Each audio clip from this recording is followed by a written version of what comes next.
I had served with the PMI chapter for, I guess, about 7 years in a leadership role. So it was doing professional development and what she's doing now, pulling together people, connecting them, bringing them into the meeting.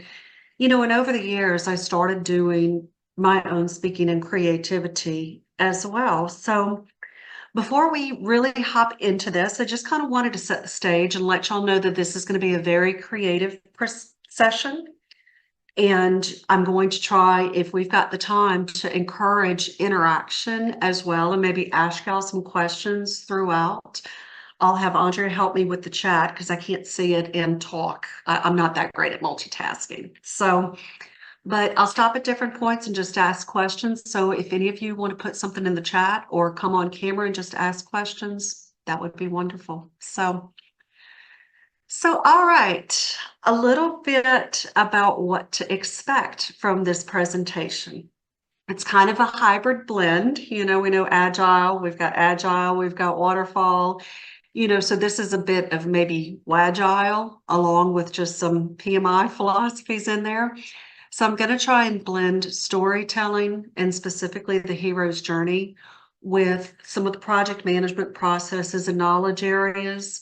I'm going to go through why SWAMP is actually a relatable concept and acronym. And then we're going to dive into the story itself. So I built a fictional story that kind of ties in elements of the hero's journey with the initiation, planning, execution, monitoring, and closing. Okay, so starting off with storytelling.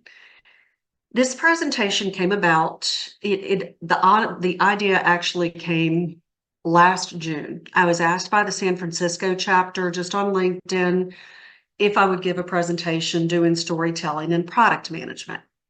I had to let them know that my past doesn't really include product management, but more project management. So we agreed. We set the first stage for being in January of this year. So it was later on in the year that I started doing a lot of my swamp photography, and this idea came about as an actual story. So why I think storytelling is important in projects. Projects, by definition, is a temporary and unique set of circumstances to achieve a goal. So each project that we work on is going to be unique. It's going to be different. Even if we've got historical lessons where some of them are repeatable, each story is going to be different because you're going to have different players, different times, and different circumstances. So just thinking of things in stories, it simplifies the information by putting it into a context. People tend to remember stories more vividly. And then the stories of overcoming obstacles can help to instill a sense of purpose and determination. So even things like starting off your project with going over the lessons learned tells the story of the past and gives you an opportunity at the outset to kind of decide how you want the narrative to ideally go. Okay, the hero's journey, trail of the tail. So the origin of the hero's journey. Now, this is something that was written in 1949 by a man named Joseph Canville. It's something that establishes a narrative pattern that is found throughout his stories in history. Its framework is also used in movies. So when you think of like Lord of the Rings, Star Wars, the big trilogies and the narratives that go into it, it kind of helps you to understand that journey. All projects are stories. It sets the framework for transformation and growth, whether that's usually the professional growth, but it can also lead to personal growth as well. Okay, so the framework of the narrative structure. And I'm just going to go through these quickly and kind of give an example of how I think it aligns to project management, and then we'll dive deeper. So the ordinary world would be the beginning of your project, the state as is. The call to adventure would be onboarding of the project and kind of, I guess, project charter or the scope statement. The refusal of the call may be something where our hero or protagonist doesn't know if they're up for the challenge. Meeting of the mentor, Sometimes we need those people in our lives who've gone through it before to set the stage for us and let us know that we're up for the task and that it's going to be all right. Crossing the threshold is when you really start jumping into things. The test, allies, and enemies, I almost align that with the executing phase of the project because that's when things really get real. Approach to the innermost cave is when you're making progress. Ordeal can be any of the challenges that we face along the way, and just the rewards throughout the project where we'll have those wins. We're going to have highs and lows. The road back can kind of be your monitoring closing. Resurrection is that last big obstacle, and then return with the elixir. I kind of aligned with lessons learned. Now, quickly, before we go into the story, just going back over the process groups. So PMI defined the 5 process groups as initiating, planning, executing, monitoring, controlling, and closing. This last one of the knowledge areas, this is more in line with PMBOK 6. I do know that it's changed quite a bit in PMBOK 7, and I need to work that in here. But just quick question. How many of you are PMPs or were studying for the PMP on version 7 and not 6 and before?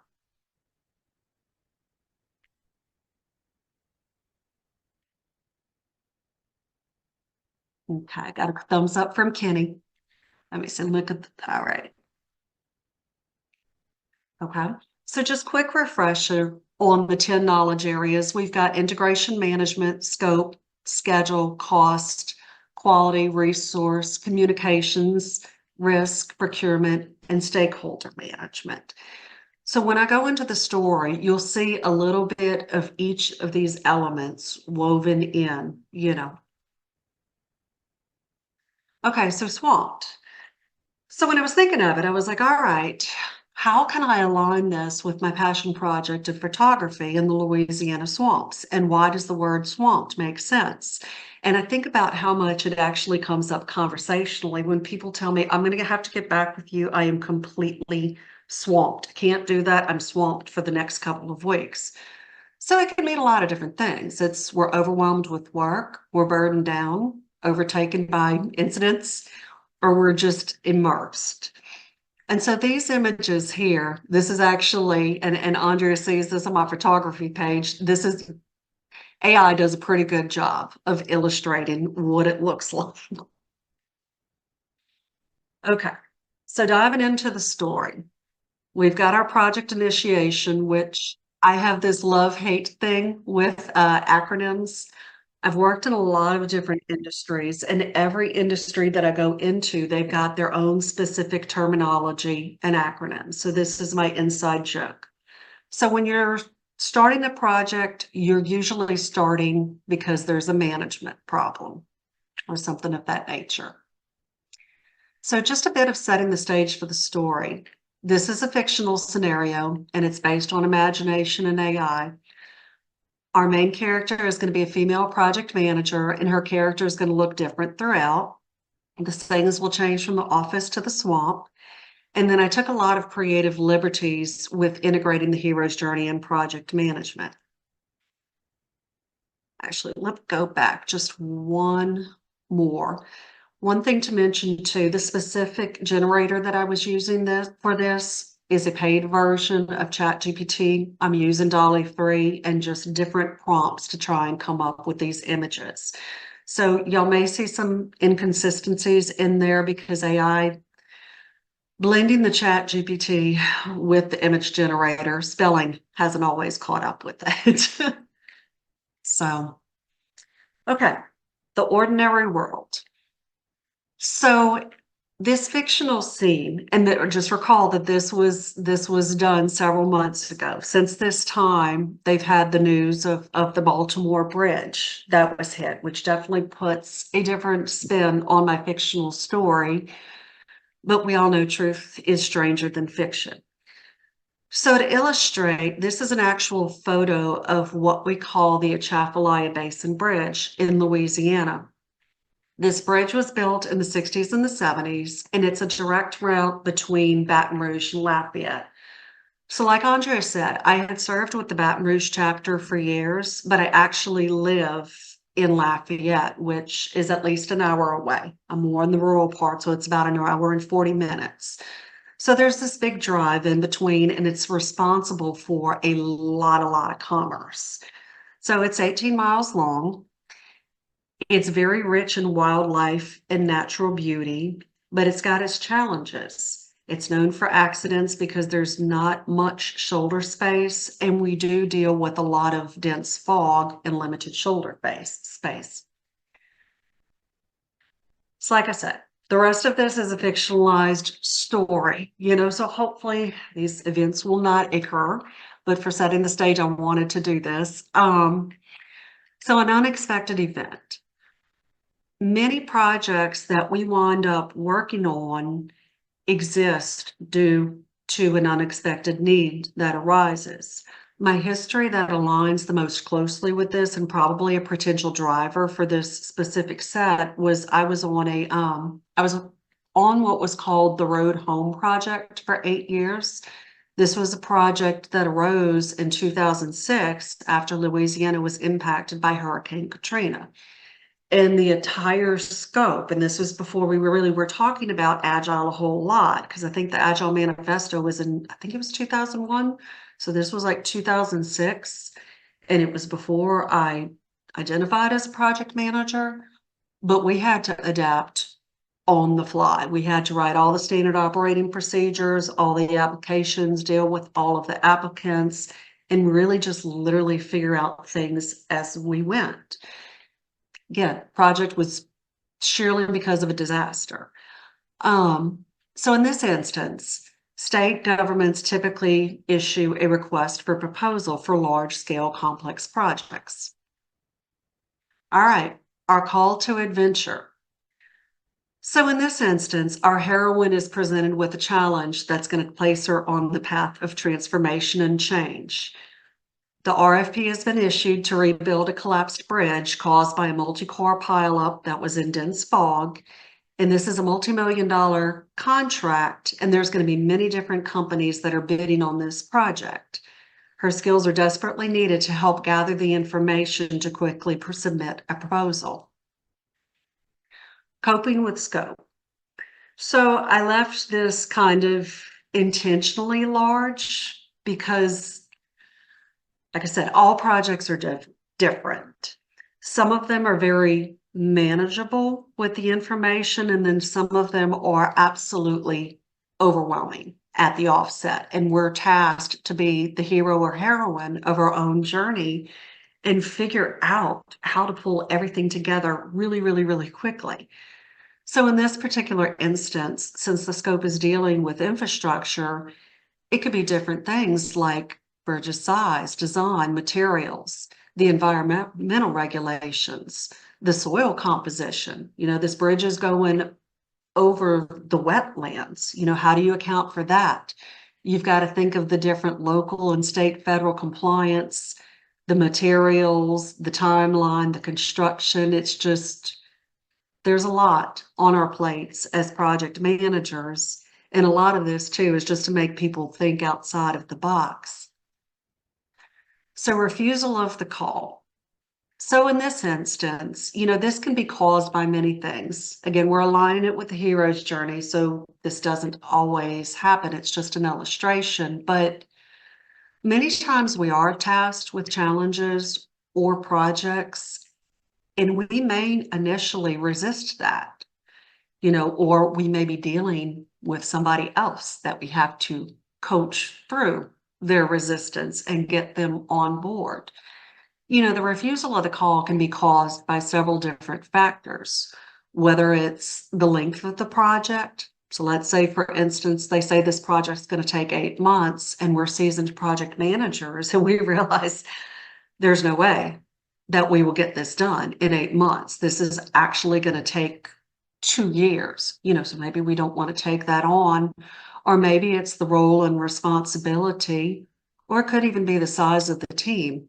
Managing 5 people versus managing 25 people completely different ball game. And then even thinking through the instances of taking on challenges for ourselves. Will this lead to a promotion? Will there be appropriate compensation? And even that thing on our shoulder, the doubt or the imposter syndrome that comes in and says, am I actually up for doing this? Or should I just turn this down? So the next stage in the hero's journey is the meeting and the mentor. And I've definitely seen this in project management too. This is why we have practices of communities for different topics on project management, whether they're technical, whether they're creative, whatever it is. It's having somebody that can be a mentor of sorts that has walked in those shoes before, that can talk our heroine or hero off the ledge and just say, it's okay. I understand exactly where you're coming from. And have you thought about these different things? Or just encourages different communication and provides feedback. So I guess right here is a good time to just take a very quick pause and ask if there's anybody that has had a mentor that's really talked them into doing a project that they'd like to share that experience.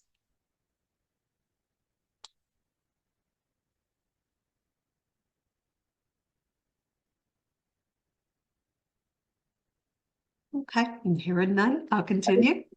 Oh, I'm sorry. Uh, Go ahead. yeah, I guess I'll take it.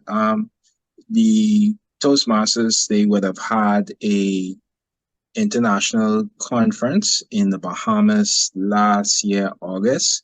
Now, initially, they would have approached me about helping to coordinate volunteers. And naturally, it's already a volunteer role, and you're talking about coordinating volunteers with this added dynamic.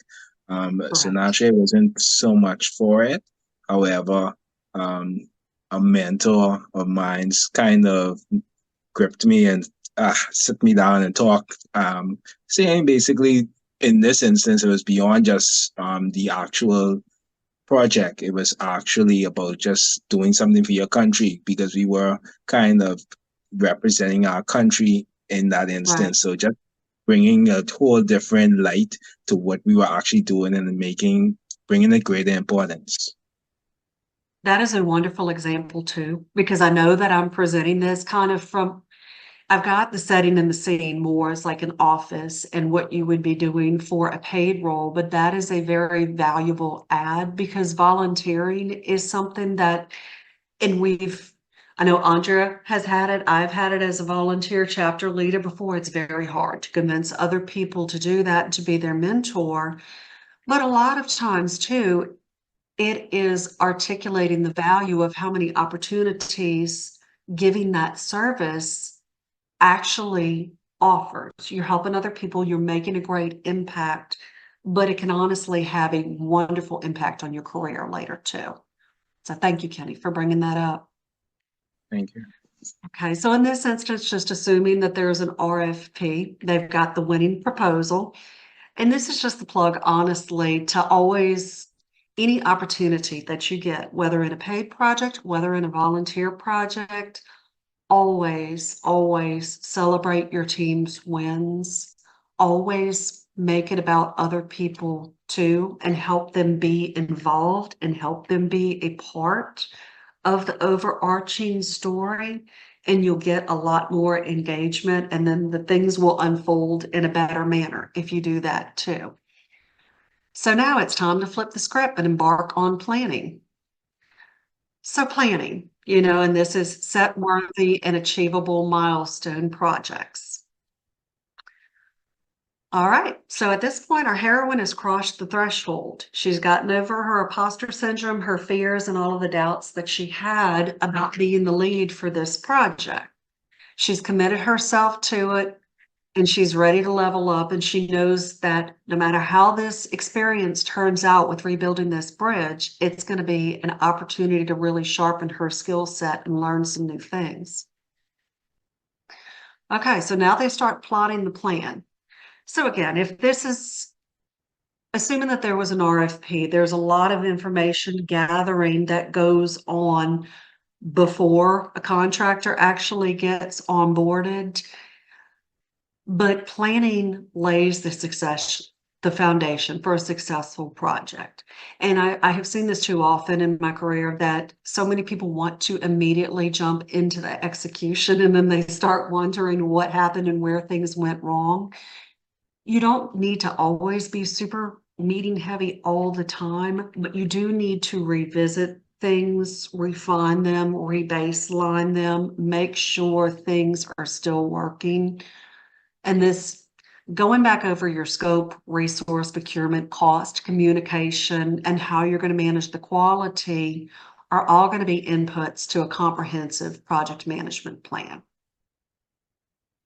So even partnering in procurement, not all projects deal with different vendors. I've worked in several different roles. There's been two that I've had that are more smaller, where we don't have any external vendors on it. And then there's other instances like the disaster recovery project. We had a ton of different vendors and contracts. And another very, very large scale project that I was on when I lived in Baton Rouge was I was on a Medicaid modernization project.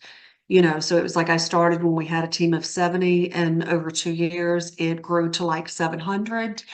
So there was a lot of different moving pieces and parts that were going on with it.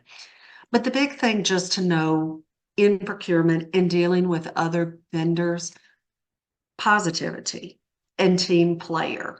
Know that these are your partners, but still hold them accountable. You should kind of be able to influence that the success of the project depends on everybody doing their part. And again, if assuming that this is a bridge, that also includes timely delivery of the materials from the different suppliers. You also want to involve the experts. So with this one, and this, I will tell y'all that right there is not Dolly. I had to pull it out of Dolly and put it in Canva and rework the writing on things. But the Atchafalaya Basin spans, 18 miles, where there's herons, there's alligators, there's all different kind of swamp life. So even the rebuilding, you have to think about just the compliance and protecting the ecosystem and different things that are going on. So this is just a big driver of really actively think outside of the box and pull in other experts too to help identify all your different stakeholders and anybody that may have a say to influence the project's progress. Okay, external project team kickoff meeting. So this is where they introduce to the external stakeholders. They discuss the project, the objectives, the timeline, the scope, and expectations. It's a great opportunity for external stakeholders to ask questions and provide input. And this input may actually give our team additional thoughts to consider that they hadn't thought of before. Okay, so the execution, like I said, this is where it gets really real. So sometimes it's like, seriously, we're always managing problems. Who in here can relate to that in projects? Y'all ever felt like that? Okay, not just me. All right, so I broke out some of the tests, allies, and enemies a little bit differently. So tests. Different projects are going to have different tests or different things. In this type of project, it could be engineering difficulties, could be the unstable ground. It could be just even different logistical hurdles, transporting the materials. I mean, if your bridge is down, how are you going to get people in? And even in my head, I've never worked on a rebuilding a bridge project, but I had to think that through and go, do they drive through the swamps? Do they take the airboats in? How do they do this? How do they transport everything if the whole thing goes down? And then just even environmental concerns, protecting the ecosystem. Allies. So allies are anybody that is going to be on your side, and help you out. So in this position, it might be the community leaders, which are those people that can provide insight into the citizens' needs and more of an understanding than what you may have as a project manager and team. Your engineering experts who've got the essential skills and knowledge, and even your government agencies who can get people access to the different resources they need to get through some of the red tape a little bit quicker. And then your enemies. And enemies aren't always people or threatening images, but it's just forces that can threaten your project success factors. So the red tape, the complex web of permits and regulations. It could be team conflict over responsibilities, direction, or difference of opinions. And it could even be time delays, with the weather and the supply chains. Now, this is the fourth time. I'll give you a clear-cut example. This is the fourth time that I've given this presentation. And I think it was, I don't remember if it was the first or the second time. I think it was the second time that I gave it. Louisiana had actually had an ice day. We didn't get snow, but it iced over and it was unanticipated. Everything closed down for a couple of days. And then even Mardi Gras. We had Mardi Gras a few weeks later and everybody here was squabbling because they want to go out for Mardi Gras, but it was cold. There were certain vendors that don't just close down for Mardi Gras for the day, they close down for the entire week, depending upon where they're coming from in the state. And I had a friend that was at a very, very large internet cable company here. And so she mentioned that. She's like, they closed down the entire week, and we didn't see that coming. So that just goes back to that planning in the beginning and even just brainstorming the things that could go well, but also brainstorming the things that could really, really go wrong and hurt your project. And then risk. There was one of the PMI, I think it was before the data landscape. I think it was their first AI, but there was somebody that came in and they said the alligator in the boat. And that just cracked me up because I think the guy was from Canada, but it was really, it was kind of interesting because we go kayaking very close by the alligators, but it's true. Project alligators are those risks, and knowing that they're always going to exist, and just even it just goes back to planning the what ifs. If a risk arises, are we going to assume that it's going to happen and just accept it?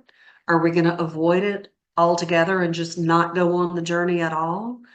Are we going to control it? Are we going to transfer it to maybe another subcontractor or another vendor that might be better prepared and might have more resources? Are we just going to monitor it and kind of have touch points to make sure that we're keeping ahead of the curveball? Oops, let me see. And then managing different personalities. This happens at all stages of the project, but when y'all think about it, and there's something called Tuckman's model. Tuckman's model kind of goes into when your project team forms, they form, then they almost immediately storm and have their differences, and then they norm, perform and adjourn. When you're first meeting people, you've usually got your game face on, everybody's sizing each other up, they're cool, they don't want to rock the boat. But once you start getting into your roles and executing the project, that's when it starts becoming clear that we're all built very individually and we're all very unique and have different preferences, different personalities, and different ways of working. So just knowing that at the offset helps out a lot. So this guy right here, we have this is like a Louisiana urban legend called the Rougarou.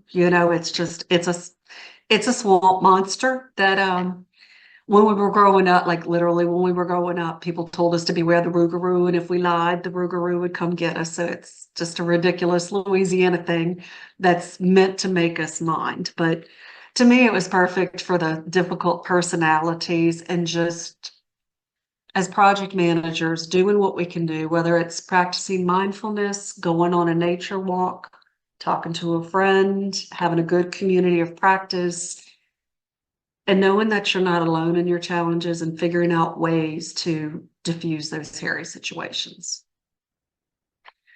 And then just, as we're going through it, again, the puzzle of perspective. we're never going to see things the exact same way. And that's actually a really, really good thing. You know, having diverse team members, people from different backgrounds, different experience levels, different genders, different ages, everything. It's going to allow the opportunity for multiple angles to be considered that may overall contribute to a more well-rounded project. You know, and just involve your team in it and be transparent and candid in the discussions. So again, I'm clipping along pretty good, and I'm trying to, sorry, I'm trying to see the chat, if there's any chats or any questions at this point.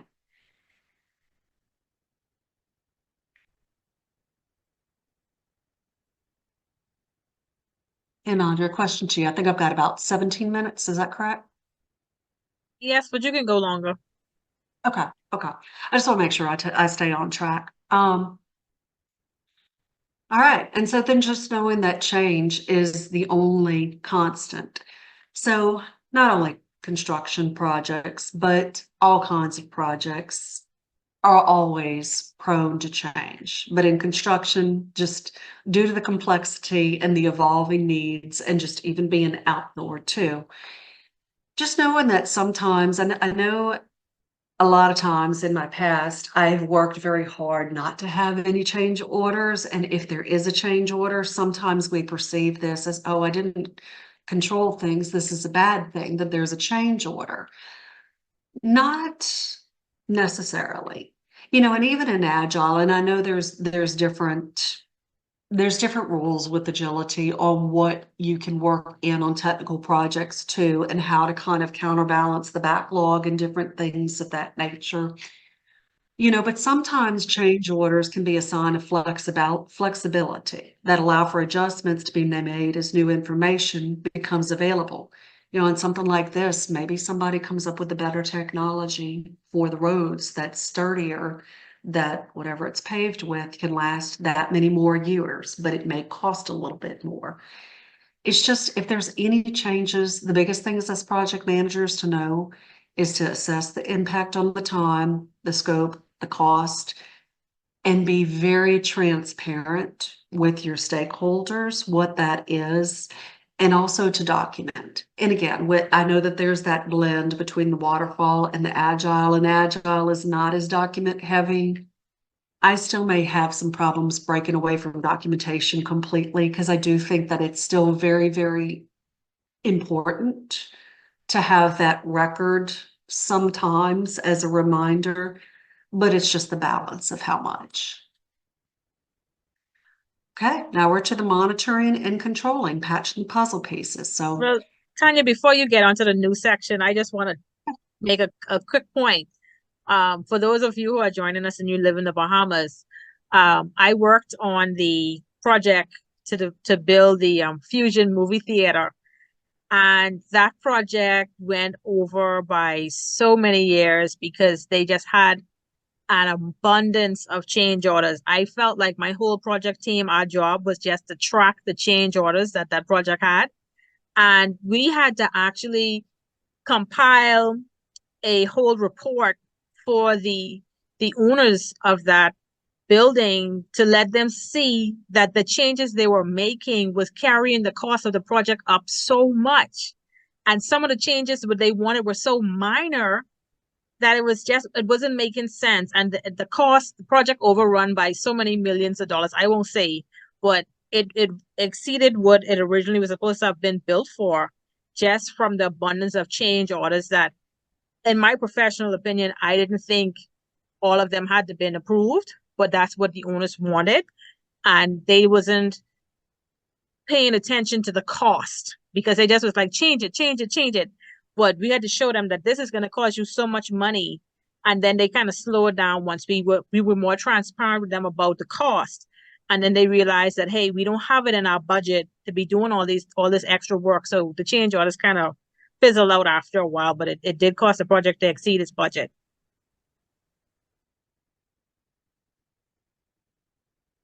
and it looks like Jackie's got a question.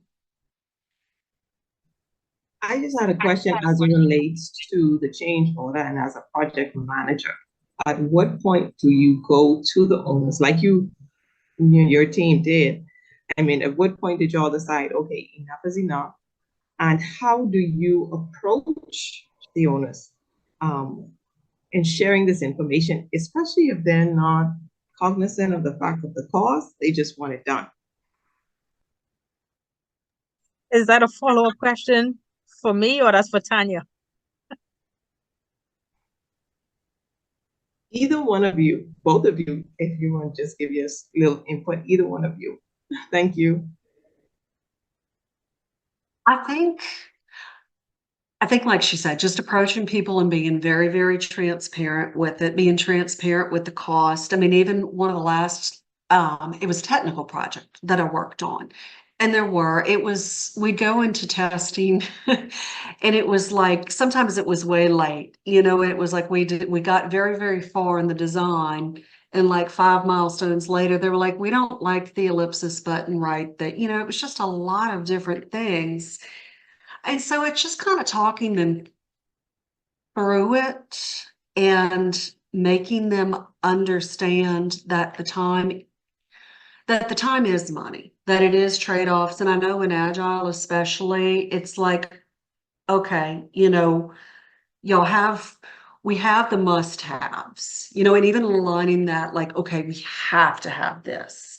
And then there's the nice to haves, or if we can fit this in, this would be great. And I do think a lot of projects get overrun for the preferences, especially on technical ones, because they don't know and they can't always conceive it until they actually see it. Whereas like a bridge, you can kind of watch or monitor things better, but just having that candid discussion with them about what the impact is going to be. Like I said, I've been met sometimes with resistance, and then sometimes the clients are receptive and they understand. It's even an understanding the personalities of the different players on that team and what approach might work best. And if you've got a strong internal project team that's really working with you, maybe brainstorming with that team and saying, okay, the client's coming at us with all these different change orders and it's causing this. What are some different strategies or what are some different solutions that we can come up collectively to gain back traction or slow this down? I don't know. I don't know if that helps. I mean, I know it's not a one size fits all, unfortunately. Thank you for that. You're welcome. And thank you for sharing that too, Andrea. That's actually cool because I had no idea you worked on that type of project. But that's the thing. It's like all of us as project managers, even if we're in the same industry, in the same company for years, usually the type of our projects change and we're working on different things. So with monitoring, just scheduling the work assignments and monitoring the process or performance. Okay, so at this point, the approach to the innermost cage, you can see that the bridge is making traction. The light of the tunnel is starting to become a little bit clearer. And then the team is starting to settle into a little bit of a rhythm where it's making great progress. Actually looks like in this storyline, they're going to be wrapped up by the initial schedule and cost projections. Some of that is coming because the team has started reaching the norming phase, or actually performing. They understand that communication is key. The construction supervisors are doing a great job of checking in and providing information to the project manager. Then the risks and issues are being communicated in a timely manner. Some days it feels like project management is a piece of cake, but then of course we all know better. Quality quagmire. So in this instance, the team gets called on site to discover that a section of the bridge has collapsed. They have to go into project management mode and start investigating the root cause and go back to rebaselining and figuring out how much rework is going to need to be done. The project manager knows this is going to impact the budget and cause delays. Unexpected attention. This is something that's this happened in the disaster recovery project. So in this instance, there was a political interest group that was not initially identified as a stakeholder. The group arrives on site with the news reporters and get to report on the bridge's progress. Despite our stressful situation, our project manager maintains a confident and professional stance. Like I said, this happened in disaster recovery. You know, a lot of us walked outside to our cars one day and there were news crews that were outside just waiting to ask all the different project teams questions about what was going on. And it was weird. And it was like not knowing exactly how are we supposed to be handling this and the unwanted attention and not say, I mean, I just got in my car and left because I was the main project manager. But it's just knowing that sometimes depending upon the different types of projects that you're on, there can be stakeholders that come out that surprise you and take the focus away from the productivity and just thinking through how would we handle that. So the deadline in the Delta, the team is now in a crunch. They need to fast track the project. So they go back, they review the project plan, they identify the different bottlenecks and inefficiencies, reallocate the resources and prioritize critical tasks. And then their decision is to implement multiple shifts to finish this project on time. The ordeal, you know, so again, aligning with the hero's journey, it's almost like one thing after another, and it comes in different sweeps. So Mother Nature has decided to throw another curveball. And this goes back, I don't know how many of you have read the PMBOK or remember the OPAs, which is organizational process assets, versus the EEFs, the enterprise environmental factors. Hurricanes, tornadoes, all the crazy activity that we're having is enterprise environmental factors, those things that can and will happen, but we don't always like to think about. So in this instance, Louisiana is one of the states that is in the cone of uncertainty. I need to look back on the chat too to see where everybody is joining from, but I know the Bahamas has had hurricanes before, and even just the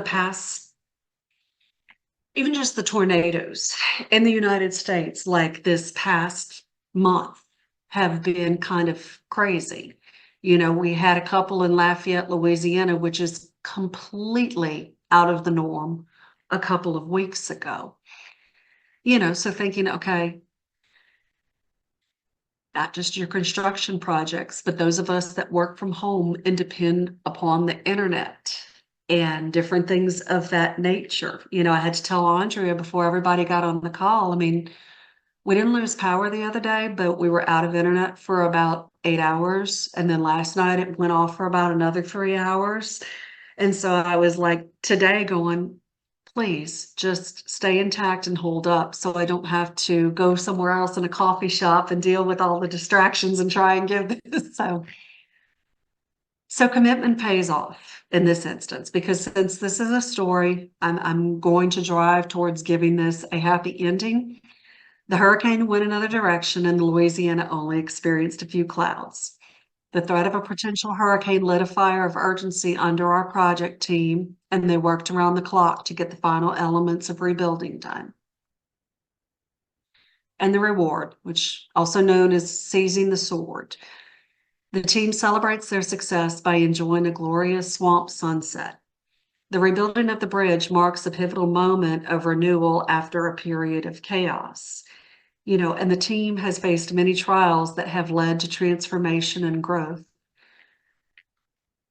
Again, just even by a show of hands, how many of you have been on a project that once you got done with it, you feel completely transformed? You're a different person after that experience than you were before. So, all right. So we're getting to the closing stage.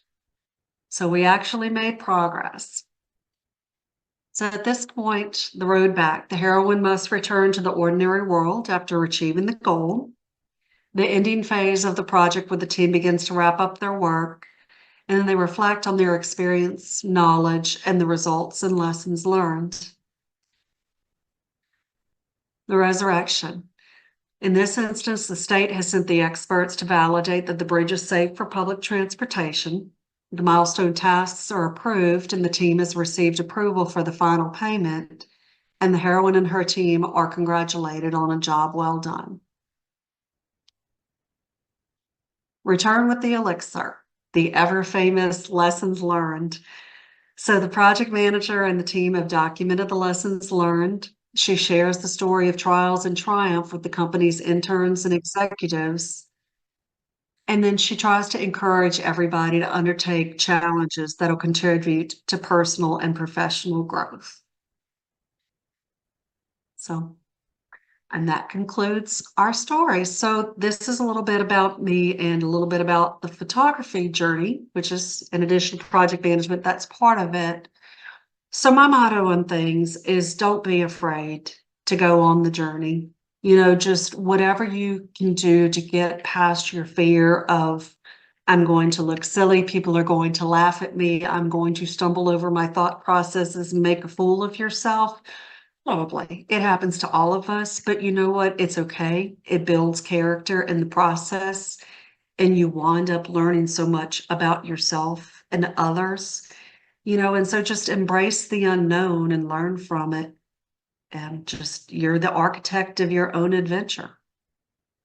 So, and this is me. These are actual pictures, and that's, you know, just different socials and different things of that nature. This is my LinkedIn, which is LinkedIn is a lot more business. It does have some photography on there because I'm blending the stories and trying to stand up a creative consulting firm. And this is actually my photography and Facebook photography. So with that, I'd love to just talk to y'all and see if y'all have any questions.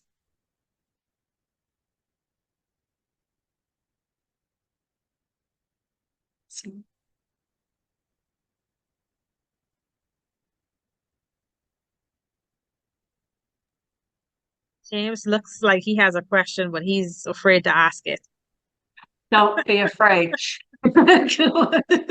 We're all in this. Oh, there it is. I was trying to find my hand to raise my hand, so you must have seen my sweat. So my question is probably a little bit simplistic, but I love the way you weave story into the project management space, because oftentimes it feels so mystifying with all the different steps, processes, tests, checks, what have you, and depending if it's agile or waterfall, etc. I'm very curious, how did you create the story, or what was the impetus of creating the story in this fashion? Because it's very easy to follow and very understandable. Thank you. I appreciate it. And that was what I strove for. You know, I won't say that there wasn't a struggle, because I'm like, I know I'm hopping around and it's a bit of I'm telling the bridge story, which is not a story I've lived, you know, but so the first thing that motivated me was the San Francisco chapter asking me to do product management and storytelling. And that was all they gave me. And so I was like, I've done project management. Can I do those too? And we talked about that and we agreed upon it in June of last year. They were trying to get me to speak earlier, but I knew myself and I knew my timeline at the time. When they asked, I was doing speaking engagements, but I was working full time, and I was president of the Baton Rouge chapter, and we were having 2 events like this a month. We were doing virtual and then we were doing in person. So I just didn't, I'm not the person that's going to stay up at all hours of the night. I'm one of these people, and I get told about myself because I have some people that are like, well, you just need to stay up all night if that's what you have to do. And I'm like, no, I'm old. I need my sleep. I can't operate if I don't, you know. So I was like, okay, I'm going to give myself the space and the time to create. So I got them to agree for me to do it in January. During that time, I had enough time to think about it. I started doing more of the kayaking, more of the swamp photography started taking shape. So I know Agile has themes too, and I decided this is how I want to frame things. This is my theme. And then even to get the ideas for the acronyms, because I honestly, like, I knew I wanted to use SWAMP as an acronym, I started playing with ChatGPT a lot last year. I started doing it on an unpaid version in July. In December, I had to flip to the paid version because I was doing a beta testing with PMI's Infinity, which is their AI tool. And to be part of that volunteer team, you had to sign up for the paid version, and you had to put in your questions into that and put the same question into Infinity and compare them. So that exercise helped me a lot because I was doing ChatGPT just a ton and thinking through things. But I used it to help storyboard. So that's an interesting thing. If any of you are looking at doing presentations and you have an idea, you can literally say, and Andrea, I'm going to pivot like the first presentation I did for you last year. It was CAPM and PMP. I started asking it, I started telling it, this is what I want to do. I want to give a presentation on the differences. Give me 50 ideas.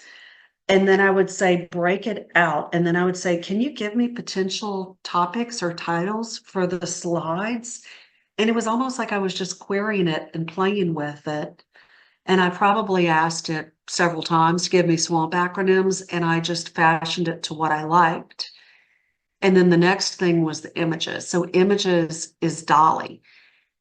And it took a lot. Like it literally took a lot because AI is weird to get it to behave. It's literally trial and error and trying to get the teams and the faces and the look. And there's still some things like in the Rougarou slide, there's a guy in the background that has his shirt off, and I'm like, I don't know how to get it out there. I'm not going to worry about that. As long as everything's mostly respectful and on point, I'm going to roll with that and just try to understand how to create these images.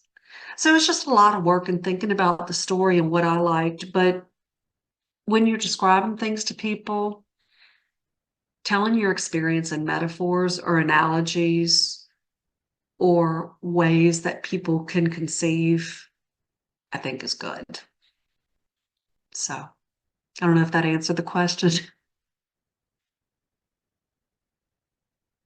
Okay. Yes, you did. I didn't realize Chat GPT. Is that Chat GPT-4 you're using? Yes, and I use the OpenAI version. I haven't gone off into Claude and all the 50 other versions because I can't keep track of that much. For this and the presentation to get it together, I used Dolly for the images. When it didn't spell stuff correctly, I've got a pro version of what's called Canva. It's about $120 a year. But what I'd do is I'd download the Dolly image, I'd upload it into Canva. And if there were certain things, like I'd put like a white space over it and then use the text in that and download it back and put it in PowerPoint. It was a lot of steps, but I'm probably OCD about it. I'm getting the images correct, but Dolly and Canva, I think, are great. So, and I see it looks like Angel's got her hand up too. Yeah. Well, thank you so much.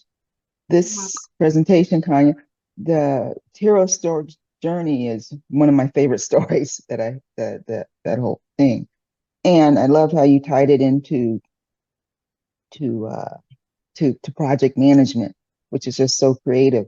Now, in terms of the storyline, and you said you mentioned that you were trying to figure out how to try to bring swamp into this. Had you heard of people doing this, or did you just sort of popped in your mind that this was just how do we tie the two together?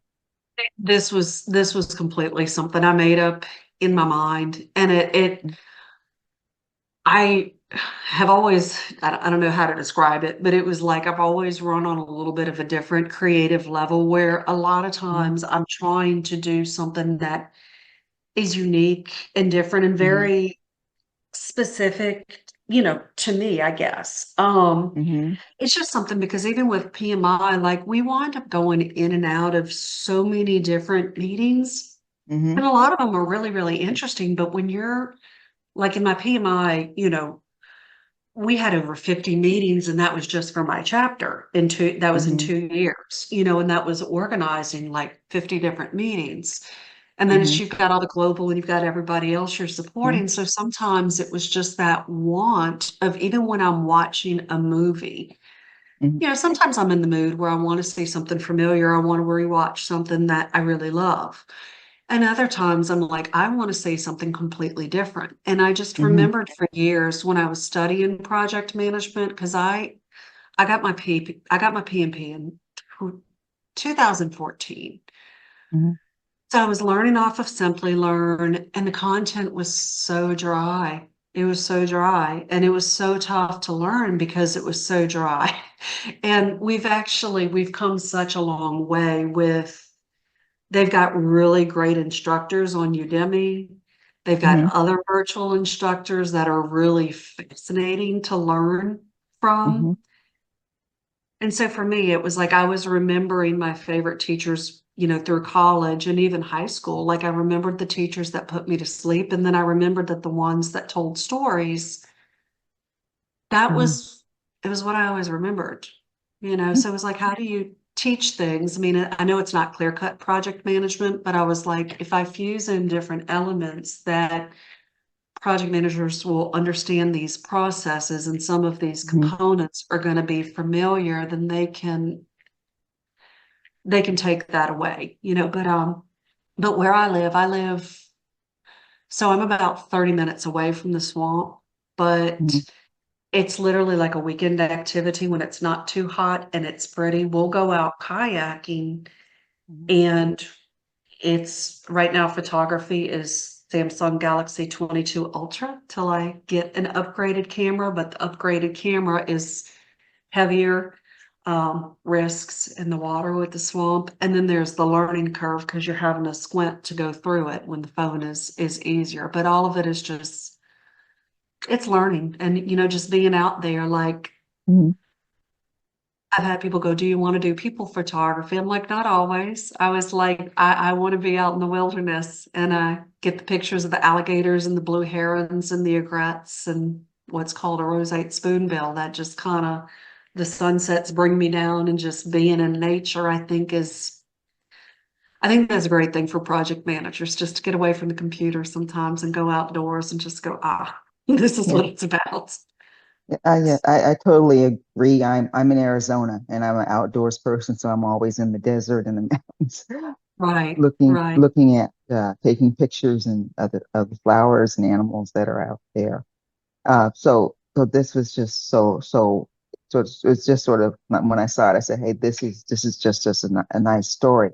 Now, as far as the hero, you selected the project manager as the hero. Now, what do you consider? How does the project manager know when his journey's done? Oh, let's see. That's a good question. That one's actually, I don't have an automatic answer for that because it would really, I guess it depends upon the project. And I sort of think of, I don't know. I don't know that we ever get done with our journeys in some ways, but on specific projects, like, I'll give it a weird spin. When I left disaster recovery, that was like a huge, huge, huge transition for me. And that was the longest I ever spent on a project. And I think that was the one that meant so much to me, because even when I was on technical projects, replacing legacy systems, they weren't life or death systems. It was like housing the rules of Medicaid or capturing bingo halls, gaming rules. It wasn't earth-shattering stuff. But when I worked on the road home, it was helping to get people the federal funds to rebuild houses, to rebuild the economy of New Orleans, to help create affordable houses, to get people back in their homes. So to me, that story had more meaning, and I felt like I am doing more good as a community and really helping to change people's lives. When I left, because It was contracts with the state. I was on 3 different contracts over 8 years, and it was always tough to go through another contract because you didn't know if you were going to get picked up, and they Right. weren't really promoting you. But it was somebody at another vendor that told me, "You're a project manager." And I didn't know what that was. I didn't know what the PMP was. Mhm. He said, "You're the cheerleader for your team. You need to go study this." And I battled my imposter syndrome, and I did, and things have become drastically different. But when I left, I went to a state entity in another building, and 2 of my applicants that I was working with at the road home found out I was there and like demanded to see me. I was like, "Okay, wait, I have moved jobs. The project has ended." But I don't know. So there's different closing things, but it's weird too. Sometimes I think it's never closed because a lot of the people I've worked with, we come back into contact years. I left there in 2014, and I've reconnected with a lot of them recently that I've helped to get jobs 10 years later. So I don't know. Projects in terms of closing formally, it's when the lessons learned and the last bills are paid, but you sometimes keep teaching those lessons years later on the projects. And so, does that make sense, or does that answer it better? Yes, it does. Thank you so much. Yeah. You're welcome. And so, And I see I'm Kenny's got thinking one other thing. I like your story. I don't hope you. you'd be offended. I think I may do a spin, a desert version with my Oh, project. absolutely. Absolutely. I think that would be cool. I would love to see that. I'll put it to you like this. So like I said, I do a lot of photography, and I'm close with a lot of photographers in different groups. When I Hmm. post my work, I'll have people say, "Can I paint that?" And I'm like, "Yeah, absolutely." Hmm. And I've had other photographers get mad at me, and they're like, "No, you need to copyright your work." And I'm like, painting is a completely different medium. And I'm like, I Hmm. like inspiring people. I was like, of course, people still want to make money. I said, but if somebody's painting it or doing something different, that's their idea. And I think with stories, none of us are going to come up with a story that's never, ever, ever, ever been done before. Like Yeah. even me being able to put into Chat GPT and get a lot of information on swamps, or me being able to create swamp images, meant that somebody lived in that space before I decided to go in and occupy it and Hmm. create what I thought was my own thing. So absolutely, I Yeah. think that The would other be thing, great. yeah. Other thing about ChatGPT, in case you didn't know, or others didn't know, they just released ChatGPT 4.0, which is free. And a Okay, lot of it, a lot of the things that you could do in 4.0 that you had to pay for are right. now And available now in free. 4.0.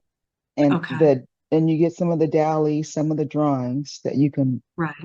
do the things that you did. And I do like Canva, and Canva just had a recent upgrade too, Okay. on terms of things that you can do with them. So I love it's I just, love Canva. It's very, very robust. And yeah.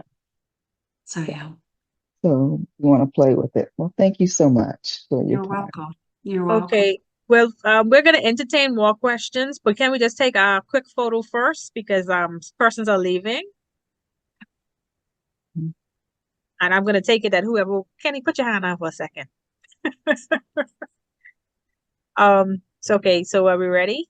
Kenny, where did you go? Okay, Kenny dropped off, dropped to the bottom. Okay, so I'm going to take it that everyone who wants to be on camera is on camera, right? Thank you much. That ends the photo section. And Kenny, before you ask your question, oh no, you ask your question first and then I'll close. Okay. Just a rather quick one, and not to divert too much from your topic, but naturally your presentation was a very unique one. I know you mentioned that you plan to do creative consulting.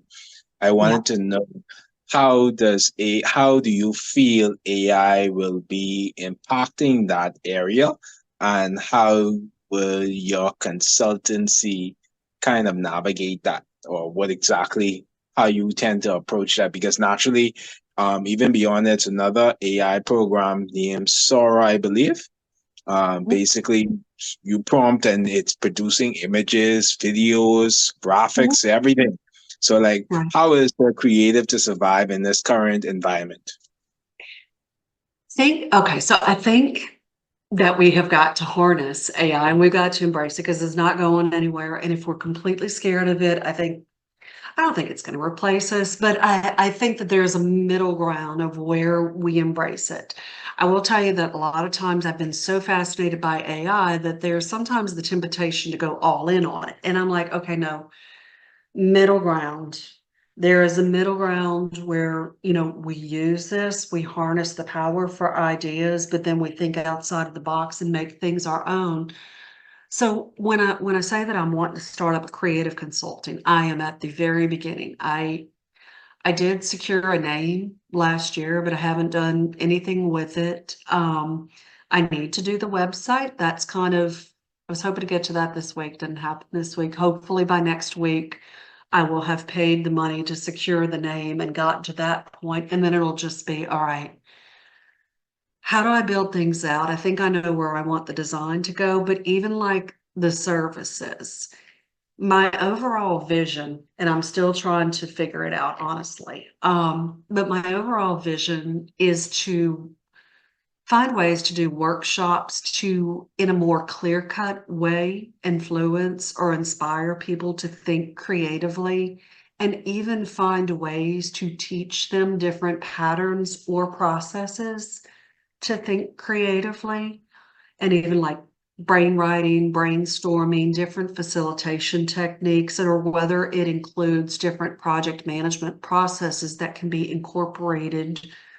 within that. The goal is to teach creativity and make learning a lot of fun, where people actually want to do it and they hopefully can take it back to their teams and inspire the team. So it's going to take figuring out the ideal client, the exact services that I'll be doing, and even how I would price that and the time constraints.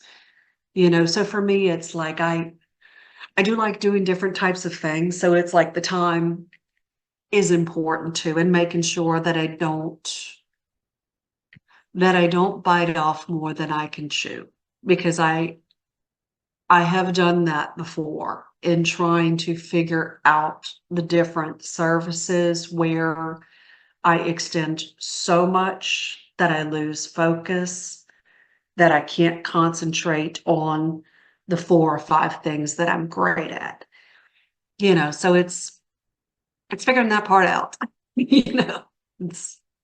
But yeah, I don't think AI is a disruptor, but I think that there's a lot of ways that we can embrace it. And I can tell you that I go into a lot of AI seminars. I am not the project manager putting in that I'm managing the $5 million project and having it write all of the project manager stuff. I'm almost using it more for the power skills and emotional intelligence and inspiration and motivation, because you can have all of the processes and the technology that you want, but if you can't speak to people and help to motivate different people and understand that all our needs are different, then getting the projects to succeed is actually really, really tough.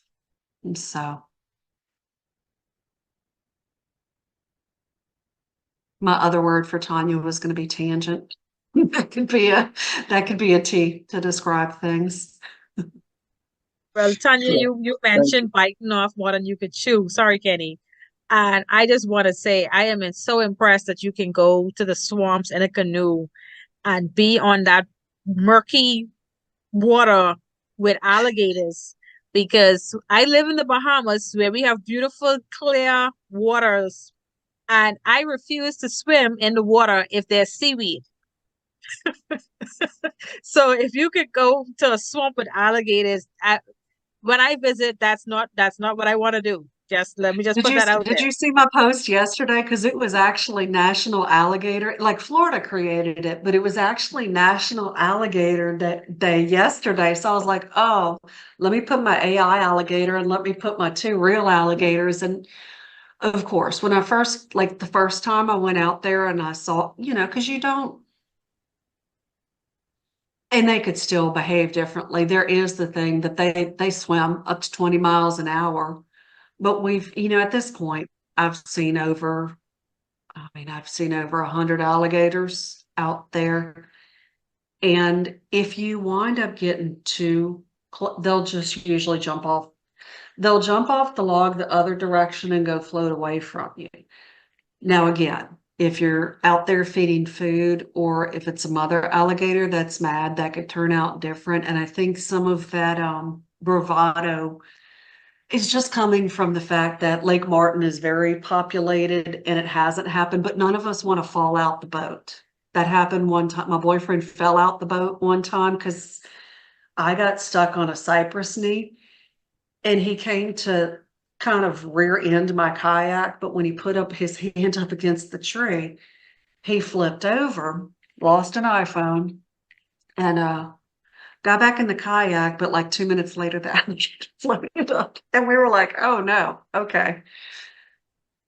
Okay, But see, no, it's stories like that would just, make me realize that I really don't want to do that.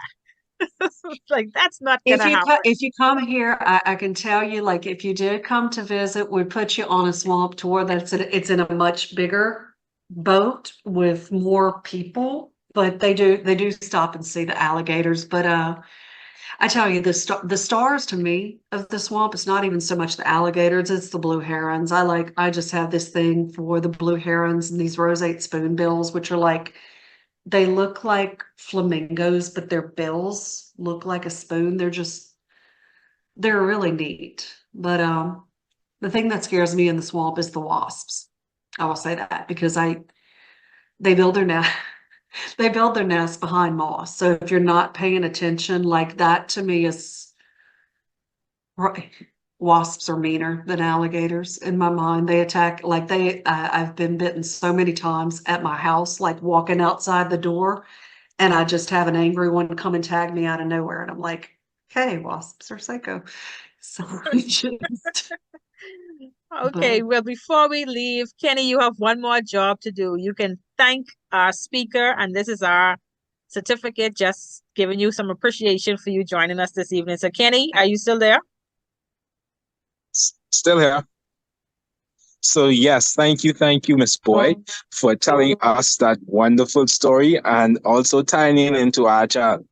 So really appreciate it. It was a very creative presentation, and I think I speak for the vast majority of us to say that we were very much entertained and informed. Thank you. thank you so much. I appreciate it. So, Thank you too. and I would love that anybody that wants to connect with me on LinkedIn, I would love it, and happy to help each of you in any way that I can in the future, just even with questions or anything like that. I mean, Andrea knows that it's like we've both been servant leaders for a long time and just try to do what we can to help people out, whether it's with jobs or even linking them to different communities that can help out and inspire them. So Yes, thank you. thank you so much. I did share your LinkedIn link in the chat, and also I shared the link for the Scrum education units. The PDUs are self-reported, and I want to just thank everyone for joining us tonight. If we don't have any more questions, we will wrap up our meetup for this evening. And just a reminder, next month we are celebrating our 3rd year anniversary as a community of practice. And as always, our meetups are free. And as long as I have breath in my body, I'm going to try to keep it free. So please feel free to join us and bring a friend or two. We're going to be in that session for 2 hours. It's going to be a lot of activities, a lot of breakout rooms, a lot of networking, and we're going to have some of our previous speakers come back and share their journey being a part of BAPMC. So I hope that you will join us. The meetup link is on our meetup page on Meetup, and you can sign up to attend that. And we hope to see you again next month. Thank you, Tanya, so much for joining us and sharing with us. So if we don't have any more questions, I want to bid you all good night, and please enjoy the rest of your week and your weekend.